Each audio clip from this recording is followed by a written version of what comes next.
fans and through and through. Oh, the Toon Review. Laughs and passion, football too. We are the Toon Review. By the fans, for the fans, through and through. Laughs and passion, football too.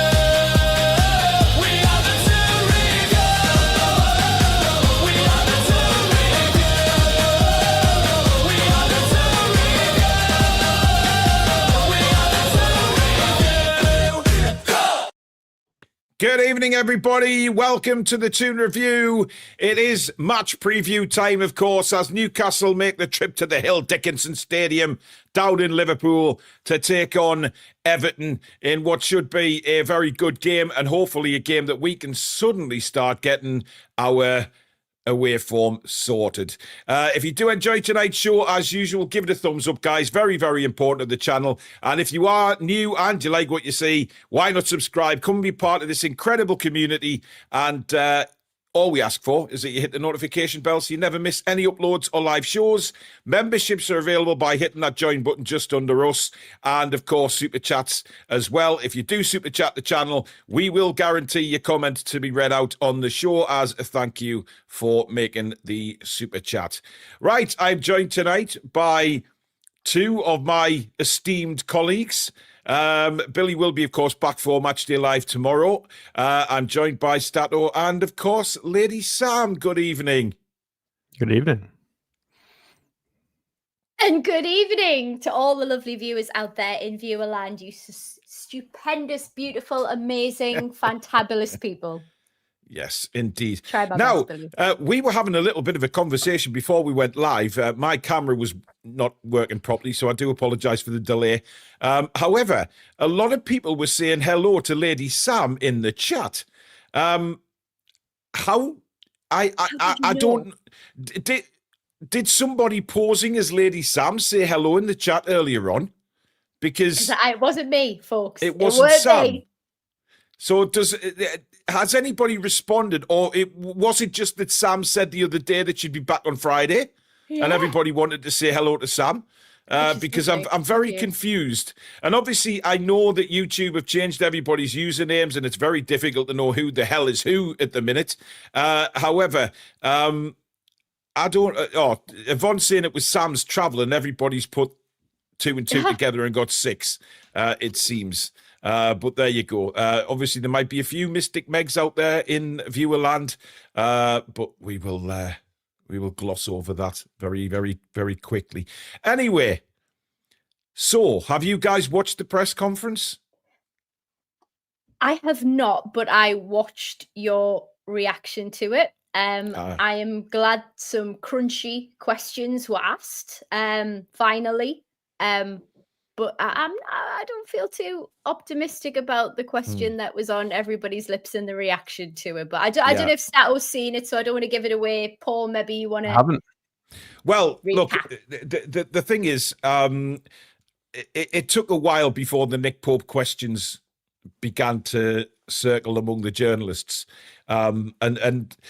It kind of pissed me off straight away because I thought that was one of the main questions, really, that we as Newcastle United fans certainly wanted to hear and see, right? However, when it came to the crunch, it was until we got to Keith Downey asked a little question about it at the end of his questions, but then it was more the other journalists who started digging. And I don't think Eddie particularly liked it, to be honest, the way his facial expressions were. He was asked about Nick Pope and the mistakes he's made. And, he was actually asked why he bought Aaron Ramsdale, which I thought was a fantastic question as to what does he see in Aaron Ramsdale at Newcastle United? And Eddie came out with some absolute spiel. The usual that we kind of expected from Eddie now in a press conference about what he brings to the dressing room, off the field, his experience and professionalism, blah, fucking blah. So I got the feeling that Eddie wasn't too easy with the questions. He probably knew they were coming. In fact, he did actually say, I knew these were coming. but I do, as a manager, I do have to answer these questions. But the answers he gave, he was still like backing Nick Pope, and obviously he will in the press conference. I understand that, but his answers were sort of, Nick Pope has made some world-class saves for us, and Nick Pope this and Nick Pope that, up my arse, Nick Pope. And I just got annoyed. I really did. And then, he mentioned that Sven Botman's carrying a little back injury, and I thought, oh, here we go. Is this his way in to put Dan Burn in again tomorrow? There was so much going on in that press conference that I just sort of, he was poking more towards Nick Pope again. And I have to say, I'd be so pissed off if Ramsdale isn't in tomorrow, Alex, and I think you feel the same. I do, and I think Eddie Howe's got to be a little bit careful, because there's a fine line between protecting your own and gaslighting people, because we have eyes, we're not stupid, so we can see exactly what's happening. Paul should be the manager. My assistant, Alex, apparently. And then Sam just in a cheerleading outfit. Cheerleader. I'm stepping in for Amanda. Fucking on your bike, mate. Yeah, exactly. We'll just singing. That's fine. We'll just hand Sam the checkbook and let her disappear and bring some decent footballers in. Now, he was asked about Anthony Gordon as well. Can I just rewind and say more than 11 words, Paul, from your 5-minute setup, please? Fuck me, what is your fucking problem on a Friday, Alex? I mean, you turn into this fucking grizzly bear on a Friday, mate. I waited very patiently for your long setup, and then I got like 11 words out, so... My goodness me. I apologise. That was probably my fault, but please do continue. Thank you, Sam, for him being a complete bell end. But go ahead, Stato. By the way, I shouldn't call him that. I know Mama Stato's in the chat. Evening, Jeanette. I don't mean it. Sometimes I could slap you, son. I regret nothing. Intentional bell end behaviour. Get on with it. The Ramsdale stuff. Absolutely, he should be starting. There is no way. Eddie Howe has had a long time to prepare this question, prepare for this question. Sorry, yeah, and he's not really. I've not listened to it, so I'm just going on what you've said. Doesn't sound like he was particularly ready to say the right things. Because if you've had enough time, you can kind of talk your way out of it. And alluding to world-class saves and yada yada is probably not enough. And I'm surprised it's taken this long for the journalist to go for him, because it was all Sky were talking about today was Ramsdale versus Pope. So it was the main talking point. And it absolutely has to be Ramsdale. You can't keep getting away with dropping of levels in regards to sweeper keeping, concentration. He never had levels when it came to technical ability with his feet anyway, or distribution. So there's no drop off there. He just didn't have it. So it's an open and shut case, and I'm really happy that the journalists have given him a hard time, because he had a really hard time in the first few months, because he was getting horrible questions about regimes and human rights that should not have been directed at a football manager. And then since kind of that stopped, he's had a pretty easy ride for a few years and just been very diplomatic. And you've got to be. You can't throw your toys out the pram with your facial expressions. You deserve to get asked the hard questions. A lot of the other managers do. You've got to put up with it, because we're losing. So, yeah. I mean, to be fair, guys, he did say something else on this, which absolutely bamboozled me, and it probably will to use. He was talking about sort of rotating the goalkeepers, and he said he's not a fan of rotating them, i.e., one player, etc. What he said was, a goalkeeper, and the reason he's not keen on rotation is because they have a relationship with the back four. And it's very important that those defenders trust their goalkeeper. Now, when he said that, I kind of laughed. In fact, I did. I laughed out loud, because I thought, wow, Eddie, I mean, really? Malik Chow tells his goalkeeper to get back in his box. I've got this covered. And the goalkeeper completely ignores him. And on most occasions, Nick Pope comes out and punches the ball with utter paper hands. How is that installing any confidence, especially in your two centre-backs? It does not make sense, because when Ramsdale's played and the couple of occasions that we've seen Ramsdale play, what we've all said is how comfortable the defenders look with Ramsdale in goal and playing out from the back. But when Nick Pope plays, how can you, with what happened on Tuesday night, how can Malik Chow have any faith in Nick Pope? It's bizarre, and especially the 3 mistakes he's made now, crucial mistakes in the last 3 away games. I just want to get both of your comments on that, because I was very confused by that comment. Sam, you go first. Thank you. Look at You're this. welcome. This is maybe how professional outfits do it. Like, Yeah, I think so. Yeah, maybe. So, for me, you've referenced there the last 3 occasions or games where he's actually made mistakes. I don't think we can forget that during those 3 last games, there's been several mistakes, not just one fundamental one that maybe threw the game for us. This is a long-standing problem. We hide behind the fact that he's a shot stopper, and he's been very, very good at it and came through in the fundamental times.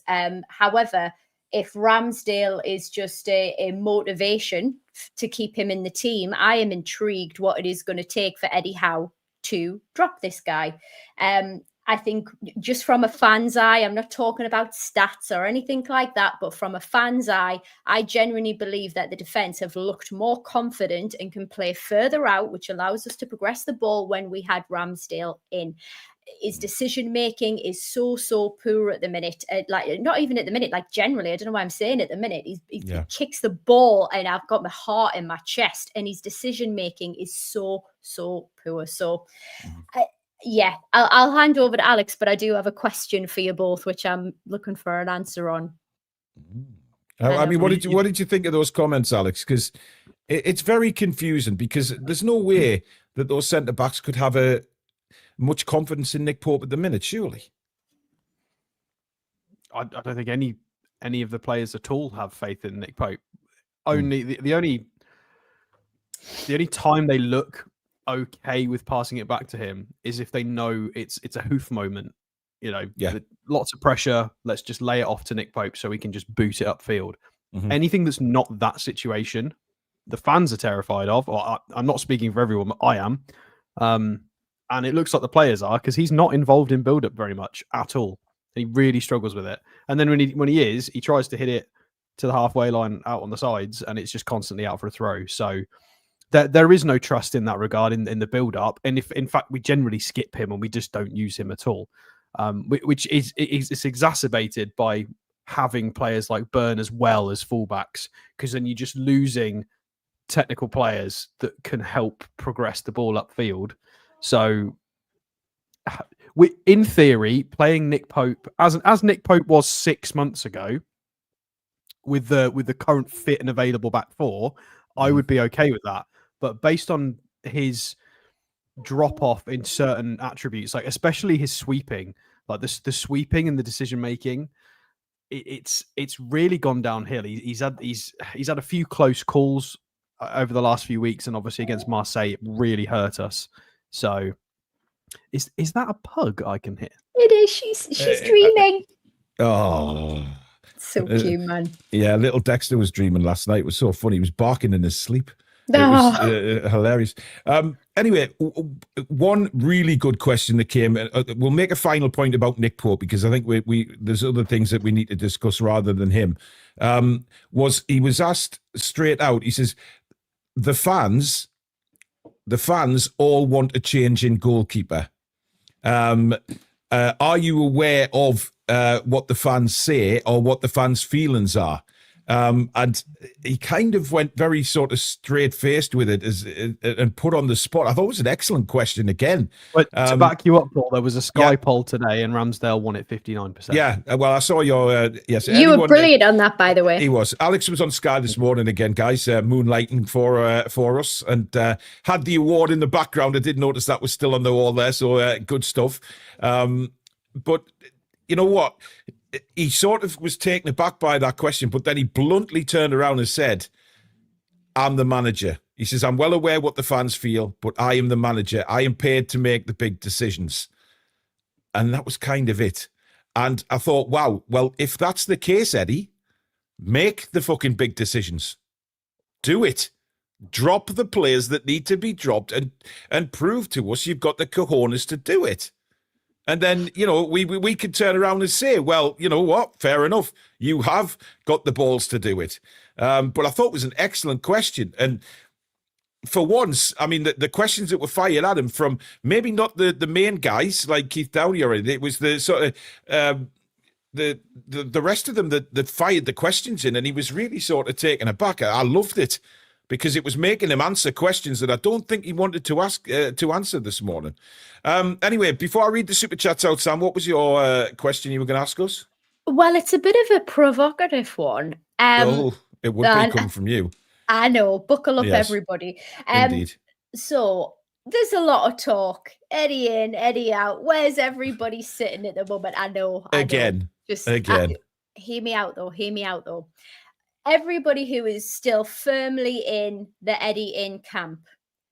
I would love to know, people in the chat get involved as well, and I'm asking the both of you, what would it take for you to be Eddie out? This is a hypothetical question, but what would it take? Would it be, so many runs of losing? Would it be dropping out of a cup race? Would it be, playing the same players? What would it take? What's the threshold? I am intrigued.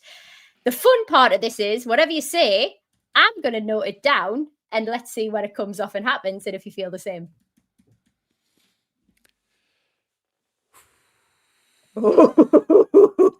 Before I answer that, I've just put a poll up, guys, saying which goalkeeper do you want to see tomorrow, Pope or Ramsdale? I have a feeling I know what the answer is, but I was asked this morning to put that poll up tonight, so I've done it. I mean, I'm still in the Eddie camp, and I said that this morning that I really want Eddie to become massive here, and I referred to a video that Chris from Evermore did last night, which I thought was a really good listen. He spoke about Eddie being a very, very good manager, but he's not yet an elite manager. Far from it. When you look at the elite managers around the world and what Eddie has to do in order to become that elite manager, and I thought it was a brilliant video from Chris. It was superbly done. And it was interesting because it got me thinking, right, what will happen here? If we lose at Everton, I mean, I'm taking the Carabao Cup out of the equation because it's at home to Fulham and we normally perform under the lights, but we've got Everton away, Leverkusen away, and then is it the Mackhams? No, the Mackhams are the week after. But there is a period of games now coming up. Yeah. That I think are going to be very, very difficult. And I think if he gets to the Sunderland game and we still haven't got our away form going and we then lose to Sunderland, I think he's under massive pressure. I think he's under huge pressure. I think the build up to the Sunderland game and including the Sunderland game, he has got to do something. Otherwise, I think the pickaxes will start to come out. Where's your pickaxe, though? If we lose to Sunderland, that's it. I would say there. Right. Okay. Interesting.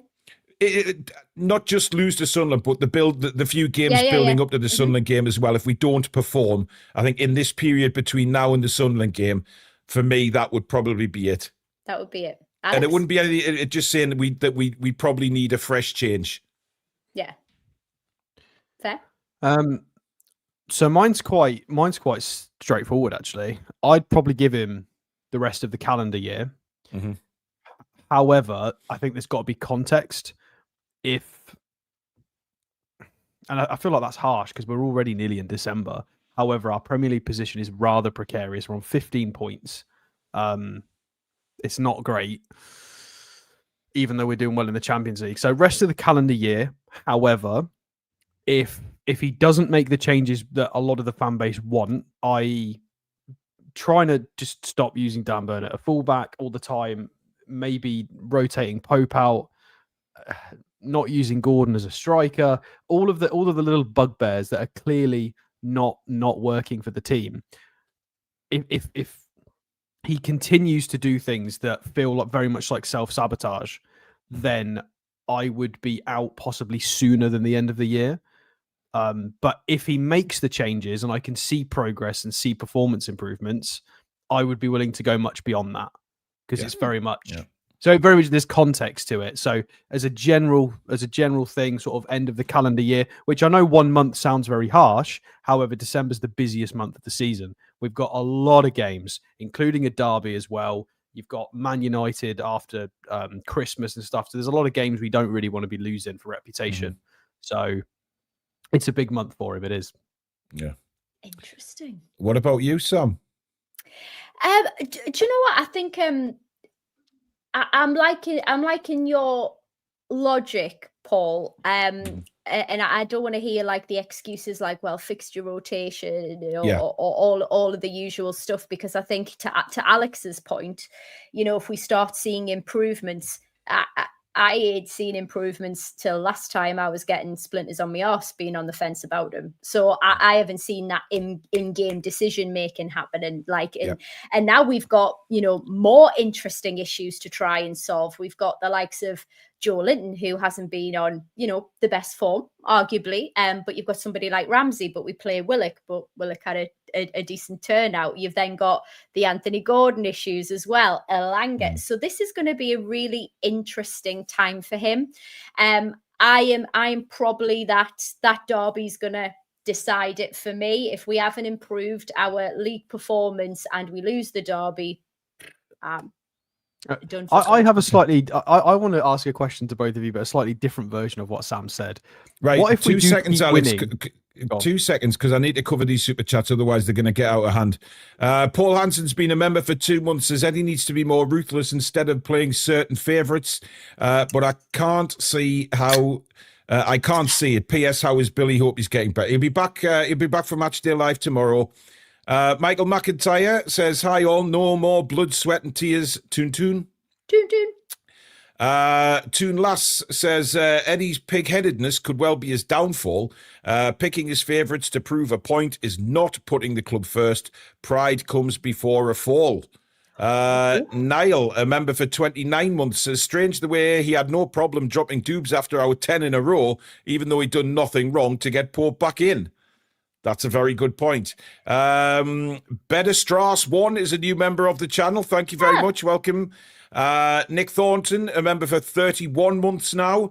Tom says if Pope, Burn and Gordon play, we lose 4-1. If Ramsdale, Hall and Tino play, we win 3-1. Ooh. Ian Fleming says, saw you on Sky this morning, Stato. You do this channel proud. Indeed he did. Thank you. Indeed he did. Nick Thornton says, can't catch, can't kick, inspires nothing but dread, but gets selected every single week. How he's shooting himself in the foot by continuing with Pope. Trevor Lockie's been a member for 37 months now. Why can't Eddie see Pope and Byrne will get him sacked? Us as fans can see it. West End Mag says, Paul, further my question last night for all of you. If you had a say, who would you sell ASAP from the whole team? And what position will you buy first? Well, Billy answered that last night and said that full-back was probably, left back was probably the main concern, and then probably a striker, I guess. But we'll see what happens come January. Peter Garthwaite says, seeing as you are a Toon channel, can you not get into the press conferences? No. I would love to, and I think yes, but I think further down the line, I think with YouTube being a massive media compound now, and we'll see what happens in the future. Karius been a member for 46 months now. Thank you, mate. Pope is like a wild chicken with a fox chasing him. And if we should sack Howe, who should we get to be manager? What's your choice, Paul, Sam, and Alex? Karius, I've said this before, matey. I am not going to talk about other managers because we have one. And hopefully Eddie's going to turn this round and continue to be Newcastle manager for a long time to come. But, if that does happen, then obviously the day it happens, we'll all get together and talk about who's out there. John Green says, sorry, Paul, but after his answer this morning about he is the boss and makes the changes, anyone who backs him is wrong. I am now out. Oh. Yeah, it was a bit of a scalding to. I just got. He wasn't happy with the question at all. He just wasn't. Well, it's reactional. Pope's probably going along to Christmas dinner with him and the missus, so he's not going to want to say, "Yeah, I'm going to bloody drop him," even though he's got like cheese string fingers. Like, he's not.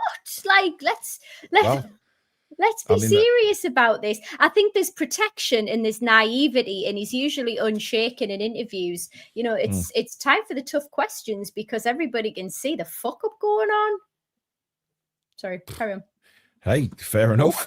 I know. DX says, would you trust him with money if he's here in January? I guess we'll talk about that at the time. If he's still here in January, see where we go. James says, who would you replace Eddie with if we did sack him? Well, again, I'll reiterate what I said to the other one. Depends when, yeah.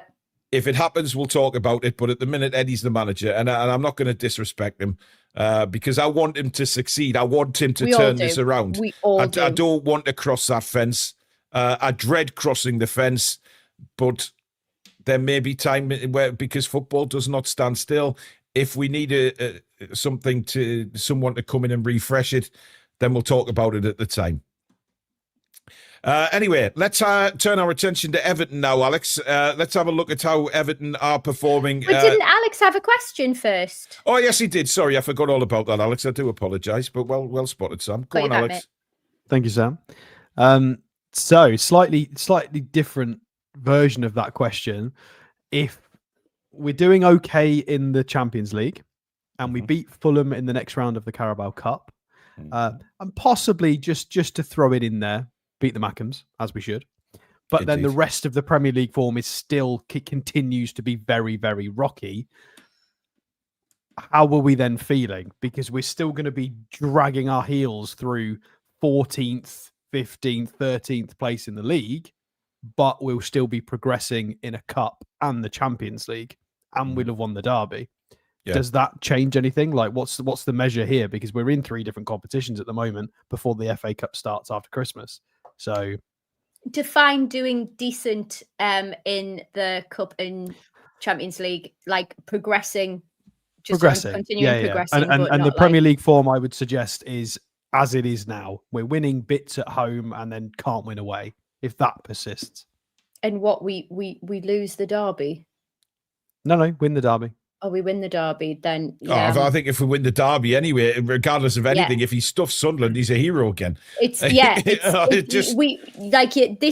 is so important, given the season that Sunderland have had, given the summer of torment and torture we have had. We need some bragging rights back. So if he can pull off a derby win and keep us progressing with, retaining cup hope, obviously Champions League, because that brings money in for us to reinvest, then yes, then we'll stick for a bit longer. I'm asking that because we've got 3 other away games in December in the Premier League specifically. So if we do lose the other 3 away games, we're still going to be like near the relegation zone.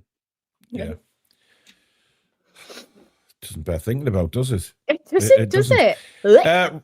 Roy Nixon says, I'm an Everton fan, and your problem isn't Eddie Howe. It's the fact that the Premier League is a cartel which you aren't allowed to join. Well, we know that, but welcome. Yes. Indeed. Yes, a very big welcome to the channel. But Eddie's made some mistakes, matey, in the last, a lot of mistakes since April. The whole team and the coaching staff. Nick Thornton says, Areola needs to be brought in. Howe is not learning from the same mistakes every week. Thank you, but time to move forward. And Steve Marley has been a member for 4 months. Nick Pope is our Anana. Eddie Howe clearly feels the tension in the press room on team selections and what players would come in if he doesn't change the mantra. Well, who knows? Anyway, before we look at Everton, just a couple of little things to go through, guys. As you know, we have partnered up with Lineup Builder, who provide our matchday graphics, of course, and they have a fantastic quiz, well, a load of quizzes on their website now, based around not just Newcastle United, but football in general. So if you fancy taking on your family, your friends, or any of your football buddies that think they know it all about football, give it a go. There's various quizzes on there, of course, and they do change every day. So it's not the same questions over and over again. It's updated every day. Get on there, give yourself a challenge, or have a good laugh with your mates. Scan the QR code now in the top corner if you want to head over there, or the link is pinned right at the top of our description for this show. So if you don't get to scan the QR code, make sure that you hit the link. Go and challenge yourself. And as I say, it changes every day. It will test your football knowledge. So if they think you've got it, go and give it a go. And as well, not forgetting the toonreview.com, which is our merchandise website. That is now the QR code in the top corner. If you click that, it will take you, scan that, it will take you straight to the toonreview.com, where you can buy t-shirts, you can buy hoodies, hats, mugs, loads of stuff on there to support the channel that way. Oh, there it is, look. Oh, just like as if by magic. Just like magic. So, of course, you can get yourself something to support the channel on there. Christmas is coming up. Great time to treat your loved ones to some really nice goodies. So give it a go. As I say, the link for the website is also down in the description as well, just further down. So have a look and support the channel that way. Right. Here we go. Let's get into some graphics. Take it away, Alex. Right. So, as I stated the other day, my cousin has been visiting from Australia and is an Everton fan. He is there tomorrow at the Hill Dickinson Stadium with his family. And we've been having a little chat about Everton over the last few weeks. In a good place to a degree. He's absolutely livid with their striker options. And I agree with him that they're inept, I think, is probably the best word. So we'll have a look at them. Here's their last lineup. Impressive balance in this team. I do like it. Idrissa Gana-Gueye and James Garner, of course, in midfield. Gay's been around the block at PSG. Very, very good player. Garner, I've never been as convinced by Garner, but Billy likes Garner, I'm pretty sure. Dewsbury Hall was a very good acquisition from Chelsea. Grealish and Ndai on the wings are pretty terrifying. So I'm very Eddie did mention them this morning, Alex, and said that they will be dangerous. Yes, if we had an injured Tino and Hall, I would have very little faith going into this game. But now we have our fullbacks back. I'm more optimistic because these two are pretty hard to stop. Unless he plays Hall and Tino's wing backs and puts Dan Burn on the side. Don't will that into reality, please. Back four is as it. I mean, it's looked like this for a while, hasn't it? They've got O'Brien and other people that are going to come into the fold, so it's a reasonably experienced back four. They'll be fine. We can still get at them though. I mean, I'm not a big fan of all of them. I think Mikalenko's there to be. Guy's suspended, Alex. Just a guy suspended apparently. No, I know. This is their previous. This is their lineup. Yeah. Oh, sorry. This is how they generally line up. Was that the lineup for the Man United game when he slapped Keane? Slap. Yes, it will have been that. So yeah, Idrissa Gana-Gueye got a red. They appealed it and it got rejected today with apparently no reasoning. They did a rejection with no explanation, which Everton were not very happy about. But I mean, he slapped his teammate. What do you want? Anyway, Barry and Beto and Barry, the two strikers. Should we talk about them? This is why my cousin is not very thrilled. Here is Tierno Barry from France. I don't quite understand the name to the French. But, France? France. Oh, yeah. He's from France, don't you know? Well, he's not very good at the moment. I think this kid came from Villarreal previously at Basel, I want to say. Could be wrong there. He's struggled. He's got 1 XG, no goals, nearly 500 minutes in the Prem. And Beto, who, I mean, he's got, for anybody who doesn't like XG, this will still make you laugh because XG thinks he should have scored 4 goals and he's got 1. So he cannot hit a barn door. He gets presented opportunities and he just can't do it. So as long as we don't make these two look good. How many times have we said this though, Alex, in fairness, that the strikers that can't hit a barn door and suddenly Newcastle arrive?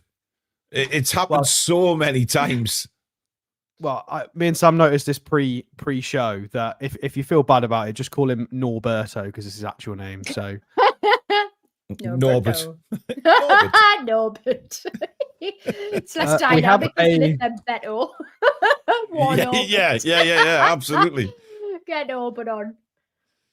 Here's the predicted lineups from FOTMob specifically. I can't pronounce this young man's name. He's an English centre mid playing for Everton.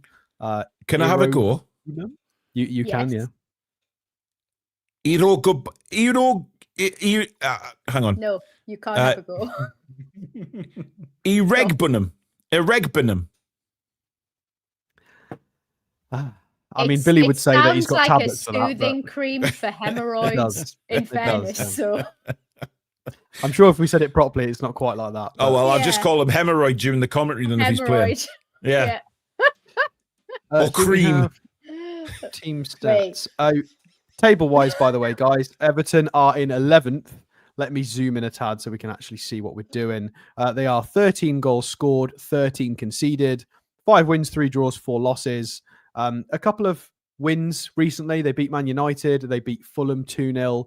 They managed to get a draw away at the stadium of, I will say shite. I don't like swearing, but I'm not calling it by its proper name.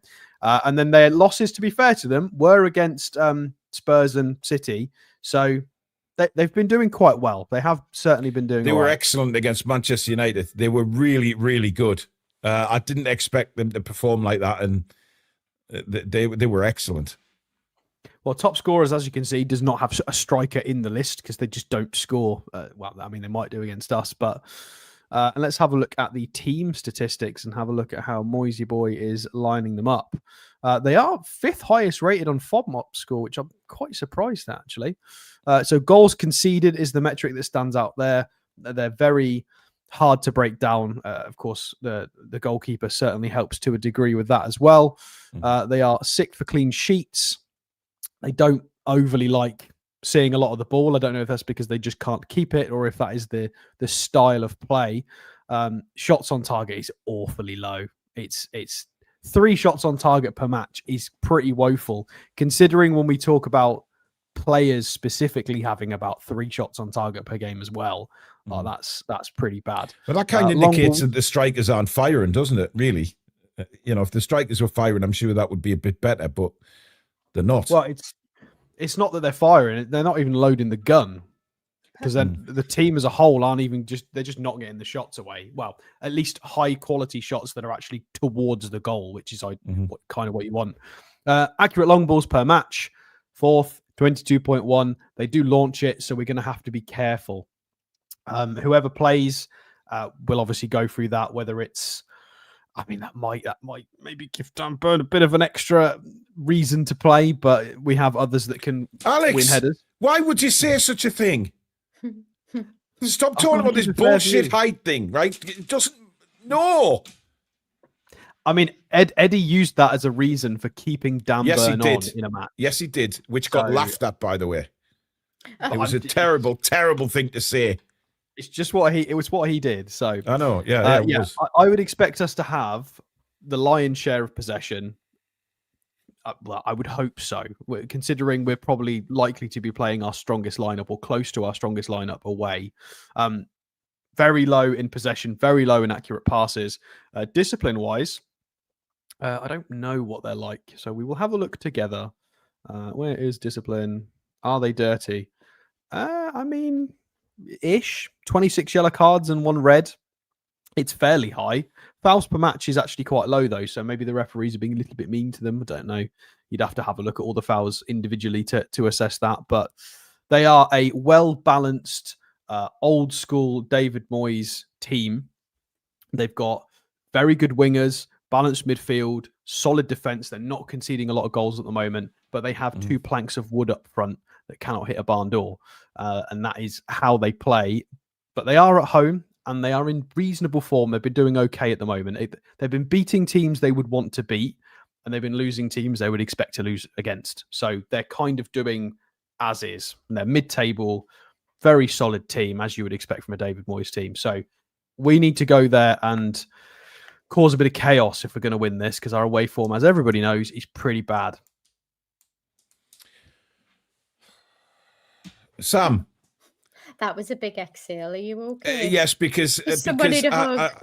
no, I'm worried he's going to go 5 at the back tomorrow. Don't even. No.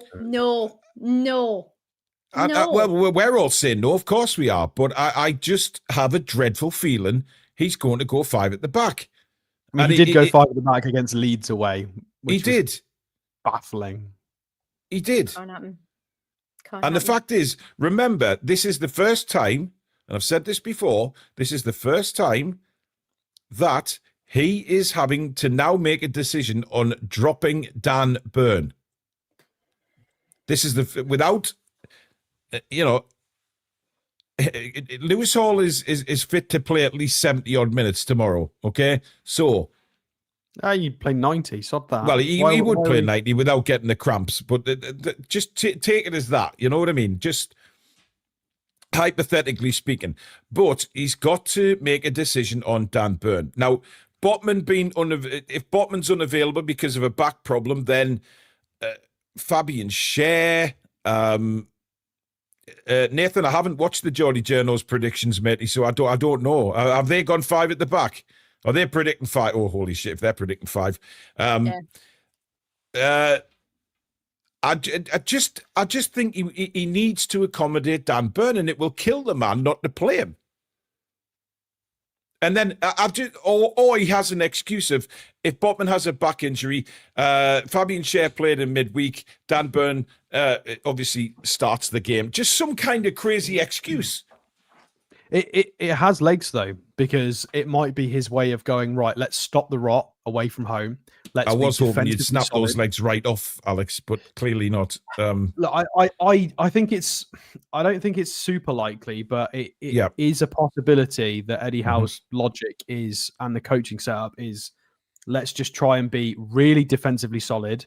We've got competent enough attackers to get a goal minimum, which we have, and just be really careful. It would make sense. Like it does have legs, unfortunately, Paul. I mean, we say let's be really careful, but he continues to put Pope in, which is just so frustrating. Yep. Like the intensity, the press. We get 15 minutes and then park the bus. And I think So I just seen a comment from your dad come through not long ago, Sam, saying exactly that. Yeah. Like we do though, and I think with Tino and Hall, we have the opportunity because they've got the pace to be able to get back defensively, but progress the ball forward as well. So is it not worth going all out and just showing our true colours rather than perhaps conserving energy for fixture congestion? Like I don't know. Well, apparently Geordie Journo said that the possibility is that he puts Dan Burn back at left centre back tomorrow alongside Chow. What would it tell you if Pope and Burn are in? Oh, I mean, it just tells me that he's not seeing what we are as fans, and I've got devil's advocate here, Paul. But just about Fabian Schär. Why is there no outrage that Fabian Schär's not being considered here? Because Fabian Schär is one of the longest servants of the football club, and it's been fantastic since he's come back from injury. Like I wasn't massively happy with his form last year, but surely he's ahead in the pecking order for. Oh, absolutely, Alex, I completely agree. Completely agree. He was with Eddie Howe since day dot. Dan Yeah. Burn arrived 6 months later. Fabian Schär, is a guy. Like I feel like why is there nobody whinging about Fabian Schär being left out, but we've got people whinging about? I don't get it. Why is Eddie not backing Fabian Schär's corner? Yeah, I think it's just the whole Dan Burn thing, Alex. I think it's just annoyed everybody to the point where poor Fabian gets sort of forgot about, even though he shouldn't be. Because I think if Botman has a back injury, then tomorrow should be Chow and Schär. Yeah, undoubtedly agreed. For me. And look, we all said that centre back is Dan Burn's best position. I'm not arguing with that. But he is not at the forefront now. He is not the better of... If it was a decision between Burn and Schär, I still think Schär is the better centre-back than Dan Burn. And I will stick by that. So that's why I think Fabian Schär, if Botman's out tomorrow, he should be alongside Malik Chow. Burn should be on the bench, along with Nick Pope. But if they're both in... I mean, we've got some crazy it's things in the crazy. chat. Fabian Schär's retired from Switzerland now, so that's not a Yeah, thing. the Don't worry World about Cup's not a thing anyway. A couple more super chats. Emily says, my worry is if Pope continues to mess up and is still starting, where's the incentive to improve and how does Ramsdale get in? Well, I'm sure Aaron Ramsdale is asking that very question himself. DK says, can we counter and die pace and skill with a tall player? Exactly. David Lamb says, off to Everton tomorrow with a Scouser from work and his spare season ticket. A coach of 40-odd Scousers ran by the Southwest Blues. Wish me luck. Oh, bloody hell, David. Look, I know quite a few Everton fans, and they are brilliant. I remember going to Goodison a few years ago, and we met a load of Everton fans in the pub at lunchtime leading up to the game, and they were fantastic. There is a good bunch of fans amongst a lot of them. I mean, We've all got good and bad. Well, absolutely. I didn't mention the skips or anything, but Dan Robinson says, in the no TTR says, Burn must start 5 at the back to win. Dan, stop putting these false allegation headlines, please. I don't like it because that could be picked up by people that I don't want to be picked up and go all over the place. We do not want 5 at the back. We do not want Dan Burn. I must reiterate that. I want to see Fabian Schär alongside Chow tomorrow if Sven Botman he can't make the game. It's simple. I mean, he won't make the game because he said in the press conference, yeah, he's not going to make the game. Well, he didn't say he was out. He just said he's been nursing a back problem for a couple of days. But I just think he's leading up to excuses why Dan Burn will play. Planting seeds. Yes. And I don't want those seeds to grow. But anyway. He's crop dusting them as a farmer right now. Oh, dear me. Yeah, yes, absolutely. Right. Toon Joe with the super chat, by the way. Eddie said today, rotating a keeper is not like rotating any other player. The relationship with the back four, etc. Yeah, I mentioned that earlier, Joe. I'd expect Pope, sadly. I just think he's building up for a big crumble for us fans. Can I just say, I don't know how this was phrased in the press conference, but Eddie, we're not asking you to rotate goalkeepers. We're asking you to categorically drop him. Shane, drop the goalkeeper, yeah. We're not we telling don't you to want rotate. rotation. I don't care about being happy families. Drop the player that's losing us matches and making our several aspects of our play worse. I'm not asking to rotate, and I think a lot of people feel the same way. He keeps talking about Nick Pope's world-class saves that he's made for us this season. But how many points has Nick Pope cost us? It doesn't matter. It makes his saves irrelevant when he's losing us games. Tom Stracker says, even on the touchline, I personally don't see any passion from Eddie Howe. Defo not the manager when we first got him 4 years ago. Oh, no, I'm not sure about that. Yeah. Right. Now, tonight, what we'll do is we will put a side together that we want and then a side that we think Eddie will pick, which will be... The one that we want, surely, is this one. Can we not start with the bad and end on a high? Well, there's the team we want. I mean, which do you want first, the good news or the bad news? I like the bad news first because actually, Alex, can I just say a point on that team there? I'd rather have Ramsey in for Joe Linton. Nope. Why?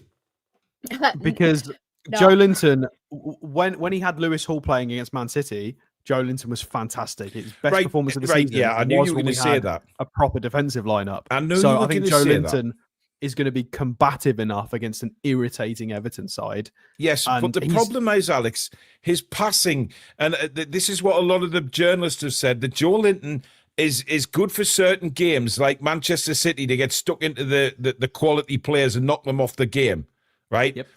But other games, his passing is dreadful. He's been pretty poor. I agree. I want to see. We paid over £40 million for Jacob Ramsey. We have to see him at some point, given a run in the side. We paid over £40 million for Joe Linton. Yeah, but that was bloody years ago, Alex. That was blue moons ago. You know, I had black hair when Joe Linton signed for us, for Christ's sake. It's time now to just we paid. Why did he bring Ramsey in if he's never going to play the fucking player? It doesn't make sense. I just feel like it's the same logic about dropping players. Now Hall is available and Joe Linton plays a lot better when he's a bit freer. I I don't see why you'd swap it. I get the reasoning that Ramsey is better at knitting play together with much better passing. I agree. Joe Linton does slightly other things. It depends what's going to get us more value in this game.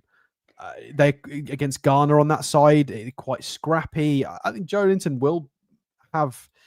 I think there is value, but there's value in both. So it just depends. That's what, again, as Eddie said, he's the manager. He's going to have to pick this.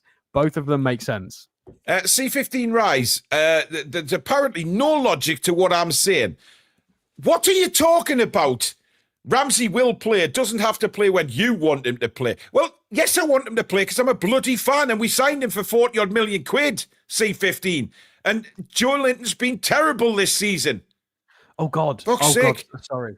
Sorry, Jason Fraser's. I've got the wrong goalkeeper in. Oh, my God. Yes, get him out. Yes, absolutely. Okay. Sorry, everyone. Right, well, let's put it straight back in because we're gonna go to the bad We're now one. going to Eddie Howe's lineup. Who's he going to play in the middle?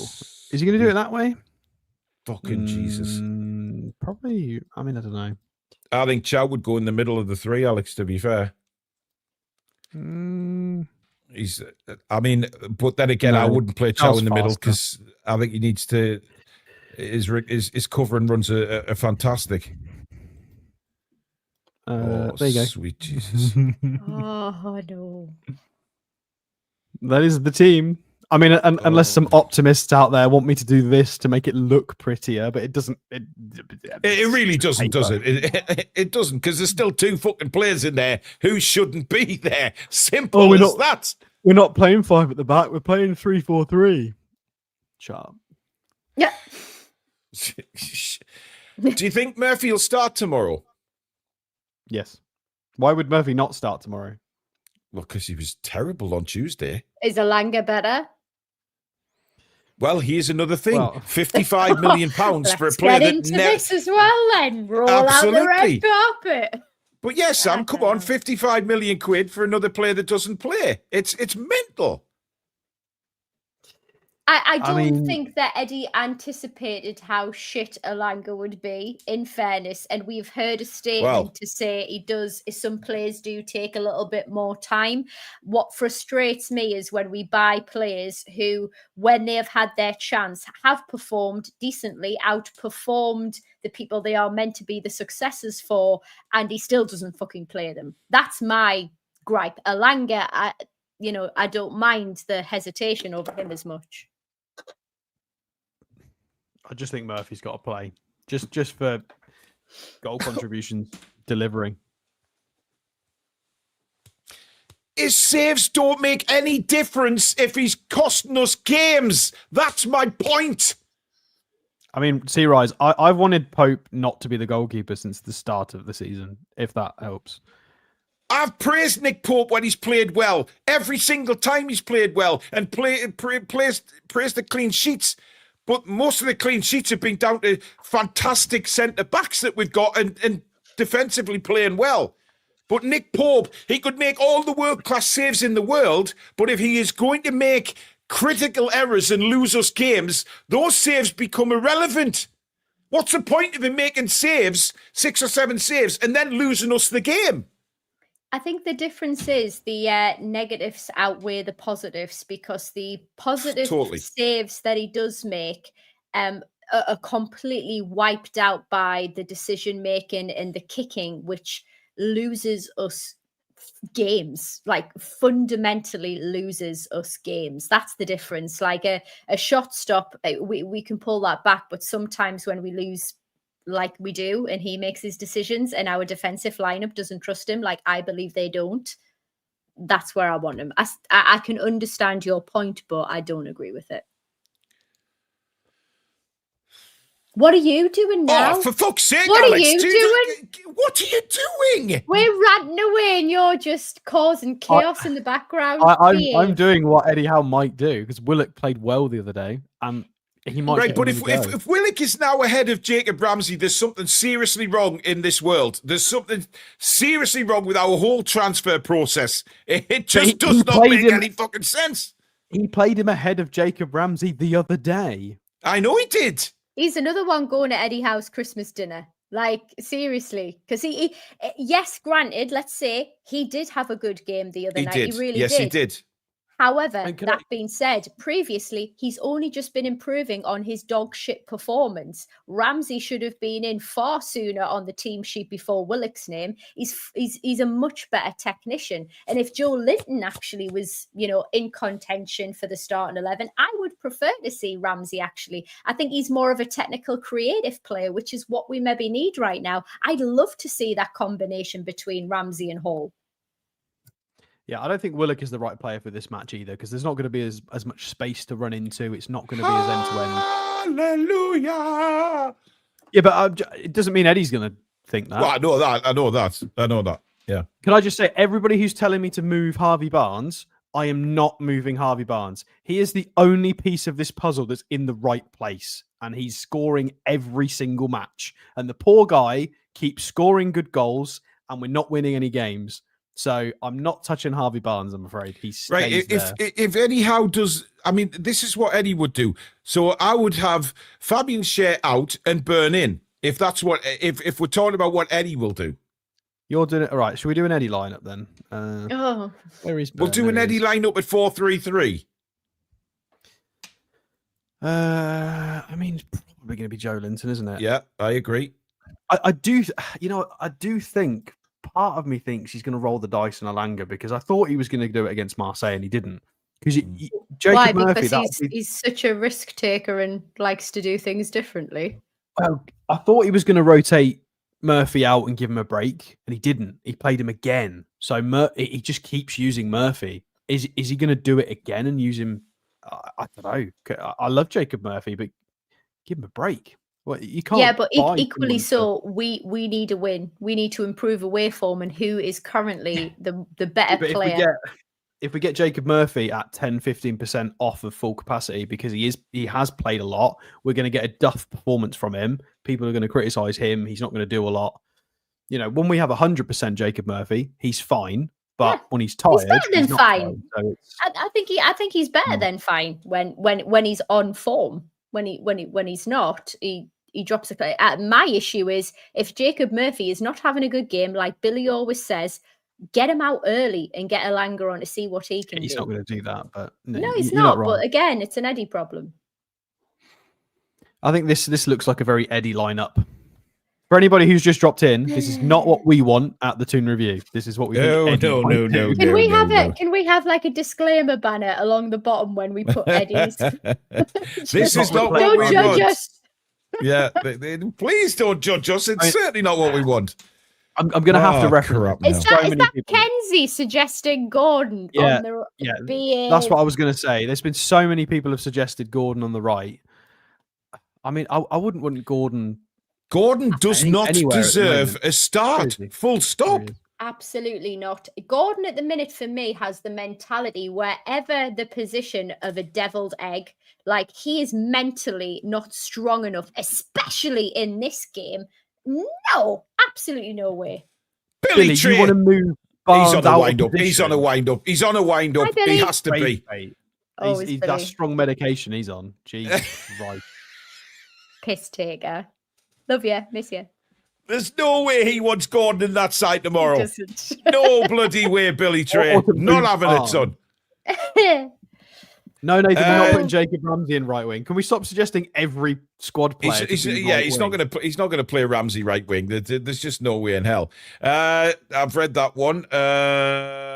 Read that one. That one. Tom says even on the touchline, I one. personally don't see. No, I've read that one. World class howlers too, instead of world class saves. Absolutely. Peter says, what do you think it will take for the board to act? Ooh. Do you know what it is, Peter? I expect that when the day does come that Mr. Howe leaves this football club, you will have flags hanging from your window. You will be running naked, celebrating down your street. You will have parties. You're The good news desperately is wanting though he's Eddie Howe already out. he's in the Hall of Fame. No matter how fucking shit he fucks up our club or gets us relegated, he's a Hall of Yeah. Famer. People, happy He days. is.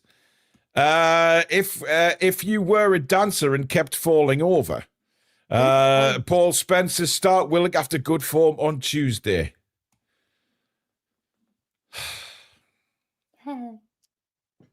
I mean, look, I don't think it matters what side we try to put together tonight, folks. Everybody's going to have a difference of opinion about who should start where. The main concern for all Newcastle United fans is the goalkeeper and Dan Burn. They are the two that I don't think anybody wants to start the game tomorrow. And that, again, we're not making scapegoats of players. That is just fact. That Nick Pope has made 3 horrendous errors. And if we lose tomorrow, that's 10 consecutive away games without a win. So it starts to get into double figures. Just to remind everybody, the last time we won away in the Premier League, it hasn't changed. It was still against Leicester, who are not in the division anymore. That's how bad it is at the moment. Yeah. Not great, is it? Not great at all. Reality check, Jesus. Right, we asked you with the earlier on in the show, who would you start tomorrow in goal? Would it be Nick Pope or Aaron Ramsdale? What do you reckon, guys? Oh, I just wouldn't know. Goodness me, I what mean, could it be? I've seen it because I've just voted, so I'm out of this one. Okay. Have a wild guess, Sam. Have a wild guess. I'm going to say 70% Ramsdale starting. Okay. Oh. 93% want Ramsdale to start. And what on earth are the 7% thinking about? How many people voted? I'm curious. Can you just put in the chat if you voted for Nick Pope and why? Because I'm intrigued to know why you voted for Nick Pope. Yes, 675 votes. So that's a good chunk of people. It is. So please, just before we go, we'll give you a couple of minutes just before we end the show, just to say why you voted for Nick Pope. Unless you are Mackems, indeed. So yeah. That's one, Andrew. Yeah, absolutely. So I voted for Pope to rage bait Pope. Well, that's not. I'm not. I like that. I'm wanting people who legitimately voted for Nick Pope, not just for a wind up. I just don't see anybody who. I voted for Pope. Don't trust Ramsdale, says Joe Wilkinson, one of our mods. Oh, wow. Joe. I mean, 7% of 667 is 47 people have voted for Nick Pope. That's a lot of people. That's a lot of good maths on a Friday night, Alex. I tell you. Oh no, I use Google. I've seen. You should have just lied. I'm not Rain Man. Jesus Christ.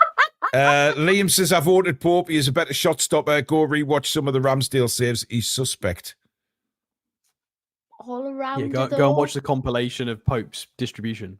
Yeah. And Pope's errors this season and his Butterfinger saves where he's tried to, I mean, the West Ham one. Pope now is salad fingers. He's salad fingers. And he should be like one of those kids where you put like one of those little harnesses on so you can just drag them back. He shouldn't be allowed to leave the circumference of the goal. Just give someone in the Gallagher and Louise's the end of the harness and just come back. Stop it, man. Stop it. Yeah. We could get like one of those collars for him. An Everton podcaster said they would lick their lips if Ramsdale starts. Well, I would lick my lips. They don't watch it, so that's fine. Yeah, exactly. Yeah. Anyway, there you go, guys. And it's prediction time before we end the show, as usual. We will start with ladies first, of course. Lady Sam, what is your prediction? I'm going to say 2-0. We have to do this. Okay. Have to. I agree. We need to start doing it. Alex?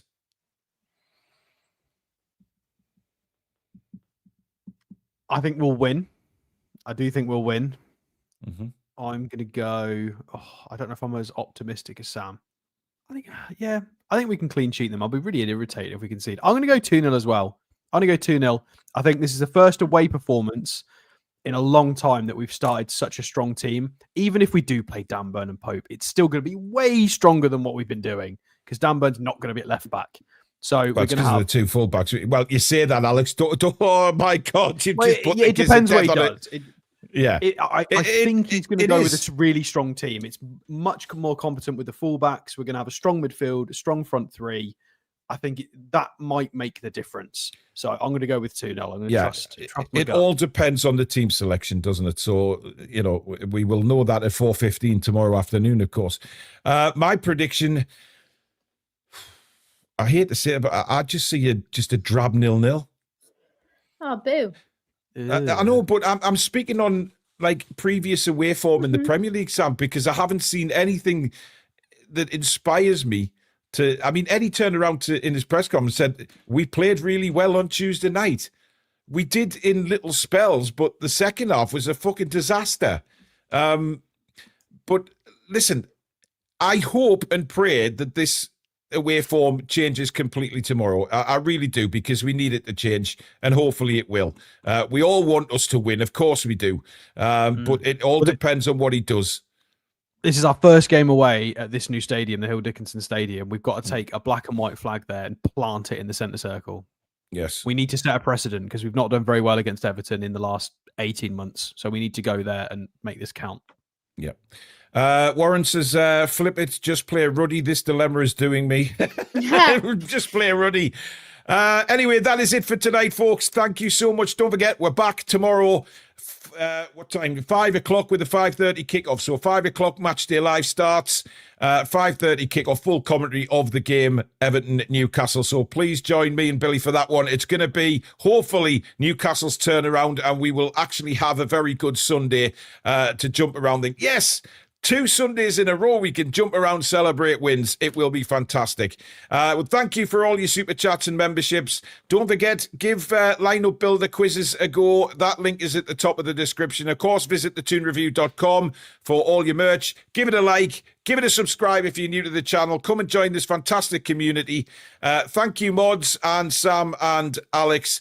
And a big thanks to you guys. And we will see you all tomorrow for the game at Everton. In the meantime, enjoy the rest of your evening, folks, and take care. Away the lads and lasses. Come back and check out the breeze.